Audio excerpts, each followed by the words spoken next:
Hey there, today I'll be showing you how to change YouTube profile picture on mobile. And here is how.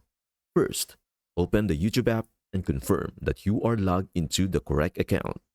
I am logged into Shadrach Blog, as you can see in the lower right area. I will click on my icon there to access Shadrach Blog. Then, go to select my profile photo in the upper left corner. This will direct me to my channel, where I may modify my profile picture.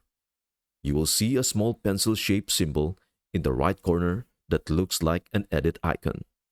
Click it to access your channel settings.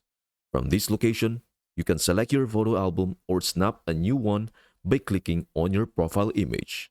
Therefore, I am going to select that. After that, you may click on any picture and select Save in the upper right corner. You can adjust it on a mobile device by moving it up and down. But once you click Save, it will alter your profile photo. I hope this helps. Thank you for watching, and we will see you in the next video.